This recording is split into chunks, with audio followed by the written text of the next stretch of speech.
So in this part of the course, we will see the direct objects. But before I jump into this, because I think it's going to be so hard to understand this if we haven't clarified what it means in English. So what is the direct object in English? If I say to you, Pam eats the apple, we know that Pam is the subject, eat is the verb, and apple or the apple would be the object. It's the thing that is receiving the action. Very good. So now that we know what is the object in the sentence, now we can check in Spanish how that would be because it's a very tricky topic. So let's see. Can I move this thing? I cannot move it. I don't move it. Okay, sorry. So let's go back. Very good. Where am I? No, here. So the direct object. So we have lo, it's for masculine and singular. So let's say the object that we're talking about, it's masculine and singular. We're going to replace it with lo. La is for feminine and singular. Los is for masculine and plural, and las is for feminine and plural. And I know right now you're asking me, but what does that even mean? Just remember, lo, la, los, las. That's all we have to remember at this moment, okay? Very good. Now I'm going to move on. So, because everything is easier when we do them in an exercise, so obviously we're going to check the exercises. So here we have to identify the object.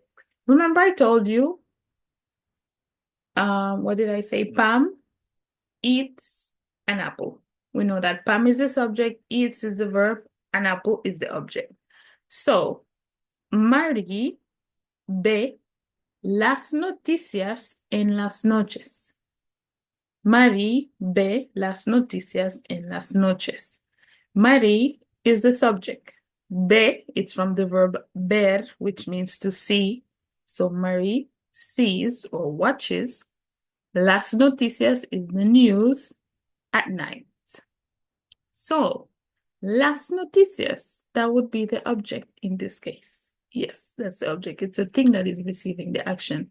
So, since I have las noticias, this is telling me that it is feminine and plural because it's in the plural form and we know noticia ends in A, so it's feminine. So, las noticias. We can substitute this las noticias for la. However, when we rewrite the sentence in Spanish, we're going to put the object pronoun las before the verb. So this long sentence can now become shorter if we just take out the object and we replace it with the pronoun. Why is this important? You might be wondering, but why can I just say Mari ve las noticias en la noche? Okay, it's good to practice this because let's say you're in a conversation. If we already know what we're talking about, there's no need to repeat las noticias throughout the entire conversation. We can just substitute it with las because we already know what we're talking about. For example, in English, if we're talking to a person and we say, okay, Pam ate the apple. We're not going to repeat the apple throughout all the conversation. We're going to say at some point it. She ate it.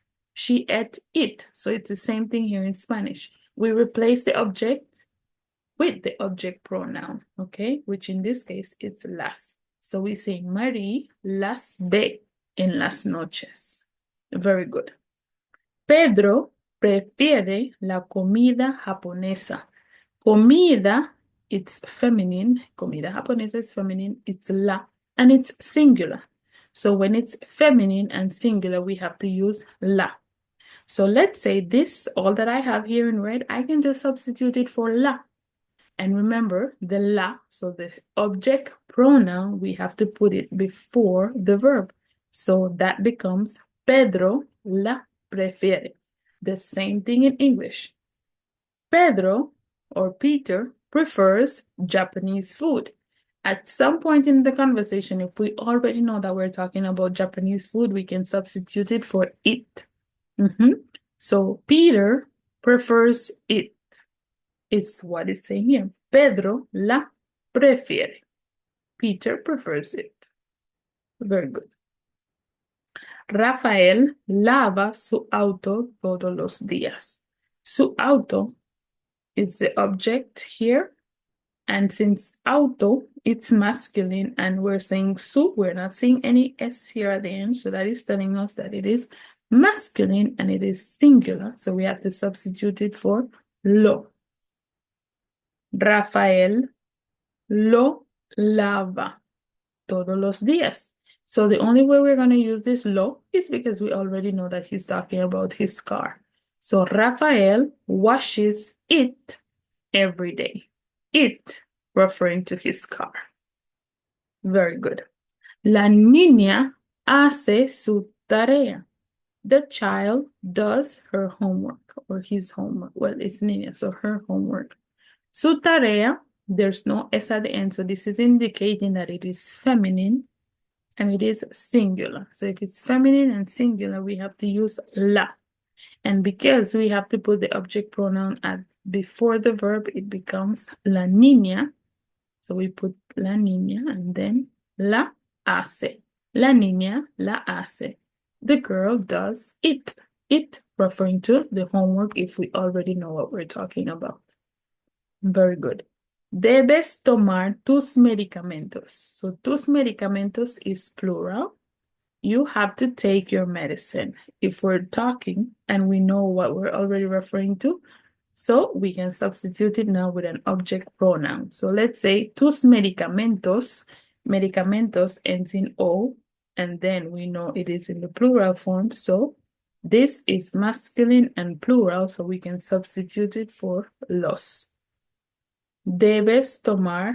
Okay, so we have two ways of writing this one. In Spanish, you remember well, you should have taken the other part of the course, but if you've seen the modal verb, so it's deber plus the verb in infinitive here.